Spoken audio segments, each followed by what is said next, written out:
one day before my travel. So, ito yung preparation ko sa sarili ko. Nagpalinis nga pala ako ng aking mga kamay at paa sa aking mga katrabaho. Sila si Mariam at si Arlene. Silang nail tech ng Rebon Beauty Center. So, dahil nga alam nila na ako ay aalis, so, nasuggest nila sa akin na magpagawa ako ng nails ko. Huwag na raw magpa-extension, sabi nila. Diyan ako. Actually, gusto pa nila akong gawa ng mga art, pero ako na nagsabi, no, gusto ko lang ng gel polish. Tapos, ayun, thank you guys. Ito nga pala, pupunta na ako nito ng Puchera. Kasi mag-sleepover ako sa bahay ng best friend ko na si Maylin. So, ayan, ito nga pala yung taxi ng Corpa ko. Prepare ako ng breakfast namin dyan. At ito, ready na ulit. Going down na. Kasi yung mga kasama namin nasa baba na ng lobby. Inaantay na kasi kami. Ang tagal namin mag-prepare. So, ito. Selfie muna. Ayan. O, tara na. Bilisan natin. Nainip na si Ate Suzette for sure. Peace, Ate Suzette. So, ayan. Gusto pa kasi mag-selfie ng best friend ko.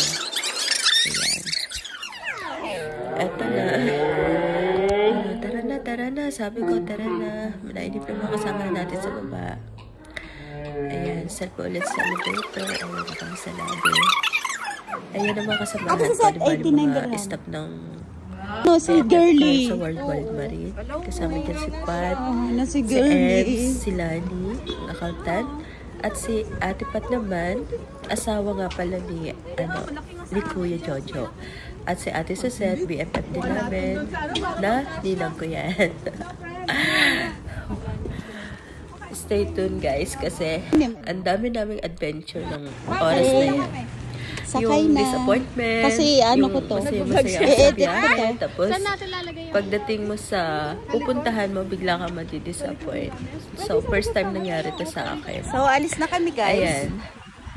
Pasok na kami niyan sa van. And super excited talaga mga lola mo. Kasi, ngayon ko lang din na-experience yung mag-travel ako with my true friends. Yung mga totoong kaibigan ko talaga. Sobra kong na-treasure tong oras na to kasi minsan lang siya nangyari sa buhay ko. Yung makasama mo sa travel, yung mga totoong tao sa paligid mo. Mga hindi ka may ilang, tumawa, hindi ka may ilang magkwentuhan. Sobrang excited, sobrang happy talaga. Ayan. So, bago nga kami sumakay sa van, sabi ko, saglit lang, videohan ko kasi para may remembrance tayo. Ayan. Anyway, punta kami dito ng Abu Dhabi Airport. So, mahaba-haba yung biyahe namin from Puchera to Abu Dhabi. Nabot siguro kami ng 3 hours. So, yung mga kasama ko, natulog muna sila kasi pagod. Feeling ko rin nasa ano na ako. Ako naman, di ba katulog? Kasi ganito talaga ako. Sa tuwing nagbabiyahe ako, mas gusto ko nakikita ko yung lugar. Yung road, yung view. Tinitreasure ko yan. Kasi, di ba yung mapuyat ako? So, babawi na lang ako pag umuwi. Saan? Kagrastan. Ayan nga pala. Malapit-lapit na kami. Mabilis din ang biyahe namin itong araw na to. Hindi rin naman traffic eh. So, imaginein mo, from Puchera to Abu Dhabi, ang tagal-tagal ng biyahe namin. Almost 3 hours. Wala pala, hindi ko pala nakuha. Ayan, ito nga pala yung Abu Dhabi Airport. Napakaganda ng airport na to. Napakalaki, napakalinis. Okay. Saan? Siguro, sa lahat ng airport na napuntahan ko, isa to sa sinasabi kong napakaganda. Pero, sobrang haba ng lalakarin mo papunta namin dun sa airlines namin. Pero, wait lang. Kasi, ito yung araw, ito yung oras na sobrang saya ko dito sa, na to. Sa oras na to. Super tawanan, kulitan, picture. Tapos yun, hindi mo alam. Mamaya, tingnan mo kung anong nangyayari sa akin dito. Diba hinahanap namin yung yung kung saan tayo mag-check-in. Hoy, tingin kayo. Airlines namin dito is Swiss Airlines. So, September pa kami nakabook nito. Kasi nag-early booking pa naman kasi nakapromo yung ticket namin. So, per each is 1,500 dirhams. Ewan ko kung anong agency yung ginamit ng best friend ko. My goodness. Pero, sige, fast forward tayo. Hinahanap na namin yung Wizz Air, check-in area. Nasa A5 na siya, te. So, ang haba-haba talaga ng airport na to.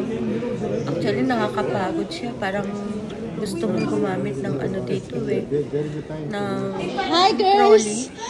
Sasakay ka talaga para ka na maglakad. Hindi pa naman nakakarating sa Hong Kong, pero may nagsabi sa akin na sa Hong Kong So, dito na. So, ito namang Abu Dhabi, na-experience ko dito yung sobrang haba.